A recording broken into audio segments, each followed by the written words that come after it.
2023 Global Education Monitoring Report has revealed that countries are beginning to ban the use of technology in schools. In other countries, there's been a partial or even complete ban of smartphones at schools. Some parents in China are required to write a letter of concern to allow children to use similar gadgets. We want to talk this morning about the impact of smartphones in South African schools, and we will do that with the Executive Director and CEO of the Safer South Africa Foundation, Riah Phiyega. Riah, thank you for your time this morning. Really do appreciate it. And I want to just say that, your work over the last year has been about crime prevention, about community engagement projects.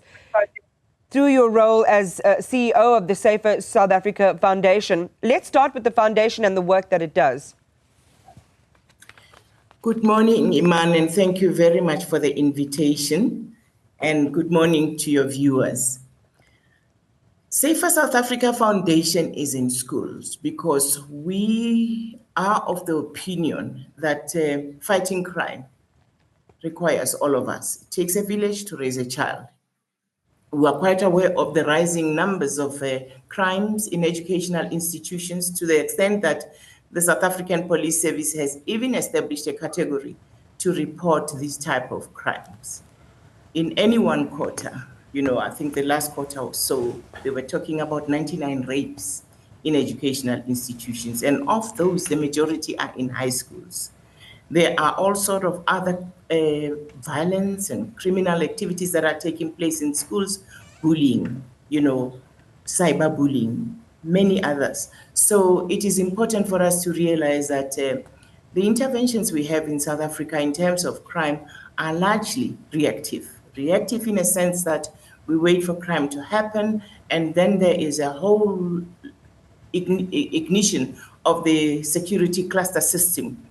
So we are saying there is another form of doing this, and that is stopping crime before it even happens by doing what? By educating and creating awareness among our young, so that we give them choices that they can make. No child is born a criminal, but somewhere in their socialization, they're inducted into criminogenic behavior. Yeah. So by creating awareness and education, you give them opportunity to make better choices about their lives. If they're aware, they are knowledgeable, and they are educated, that's what they do. So we work with the entire security cluster and many other members, such as the Banking Association of South Africa, bringing all the banks on board, the Human Rights Commission. We are in schools offering this Communities and Justice program, where we create awareness and education for our learners.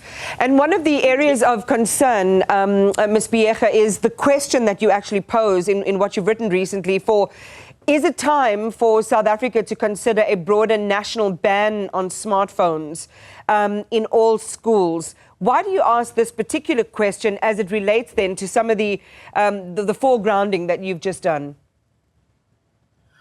I think it is important for us to join other nations to look at this matter. Smartphones are a very usable and useful instrument, but at the same time, they are also a dangerous and destructive instrument.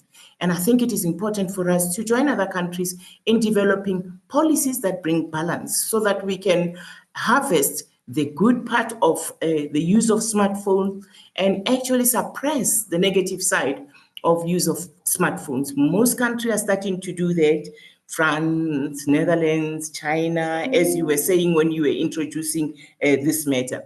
We picking up the fact that there is an extensive use of these smartphones in our schools.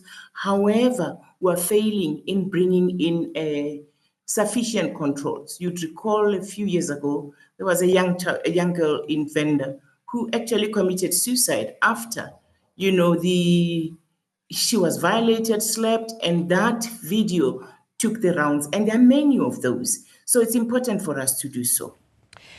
How can we balance access to educational resources where, we've seen government and the education department make a push in that direction to make it available in the classroom. So we've got, virtual classrooms, we've got teachers that are resourced with digital technology. How do we balance access to educational resources and safety with stricter smartphone policies? Because one of the things that strikes me is how little time parents and guardians actually spend initiating smartphone use, limiting what information children can have access to and what children can actually post. It seems like children can outsmart their parents. You know that term, born before technology, the BBT parents. So, you know, how should that protocol be incepted even in the home and then all the way to school? Correct observation, Iman. Schools cannot do it without parents and cannot do it without the learners. And education and awareness becomes a very crucial tool. How many of us know that there are apps out there as parents that we can use to monitor the areas that our children are visiting? You know, I was talking to a colleague yesterday who was saying to me that each week she has a meeting with her child because she's using this app, and they have conversation among themselves around why were you here if it's an area that she finds very challenging. The other issue is if we don't bring in that balance, if we don't train our teachers also to be, you know, aware of the technology challenges, the technology good use, it is also an issue because when they know, they would be able to find ways of balancing the good and the bad use of this. And when the parents are involved, then there could be compacts that the schools enters with the parents. You know, I think of a school in Velkom that has adopted a policy where they are saying they agreed with the parents. If the phone is abused and it is used wrongly, the phone is confiscated for a quarter. Some are letting parents pay fines. Parents would pay those fines, but a fine doesn't mean much if the discipline is not agreed upon and it's a compact that the whole village is adopting to ensure that the child can have the smartphone to use it meaningfully for their education, but at the same time, their safety is protected. I want to perhaps just ask which studies or research you're leading on as an organization, and perhaps even drawing from best practice abroad in countries that have already enacted either total or partial bans, to explain the adverse impacts of smartphones beyond some of the examples you know, that you just talked about anecdotally around bullying, around you know, the emotional impact of being in contexts where children are criticized and things like that. You know, what studies can we rely on? What studies are you relying on to really talk about the real long-term impacts of smartphones on a child's development? I think the one that talks most to me and is recent is a UNESCO report that has recently been released on the use of smartphones, highlighting exactly the issues that you're raising, the challenges that comes with it, what parents can do, what schools can do. They also share a lot in terms of global examples of what other countries are doing. You know, I mean, in our country, for instance, they also share, you know, statistics around the great use, the extended use of smartphones, but also, again, showing us as a country that we're lacking in terms of mitigating interventions to ensure that that balance that I earlier on mentioned, you know, are spoken about. They also do, for instance, comparisons in terms of what Africa is doing, Ghana and others and all that.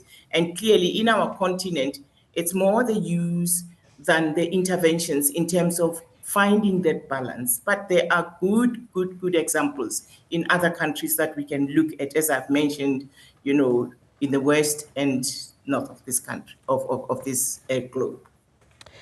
Are there, so, I mean, look, again, we're in this experimental phase, I guess, of whether there should be a total ban, you know, or a partial ban. Are there alternatives to, or, I mean, what are the scenarios that would likely work best in South Africa that can be bolstered by digital literacy programs or even tech use moderation? I think a total ban is, in my opinion, a little bit extreme because we will lose the benefit of using the tool. As you mentioned earlier on when you started to say, in the absence of resources, such an instrument assists in helping our learners to access research, to be able to get information. So my opinion, having looked at what I have studied and reviewed, I would say there must be a balance that includes all the stakeholders to say policies that would talk to a guided use of the instrument, a timed use of the instrument to ensure that our learners are able to get the best of what the instrument would offer, as well as be protected from a safety point of view, as well as ensuring that there is not a complete reliance on just a cell phone and not, unleashing their intellectual capabilities and developing that. All right, we'll leave it there. A lot to think about. Certainly, when we look at how, especially children, young children, are affected by social media and access to their smartphones, sometimes without the correct protocols or the right protections encoded into those devices. So some words of advice there, I think, for us to think about. Riah Phiyega is the Executive Director and CEO of the Safer South Africa.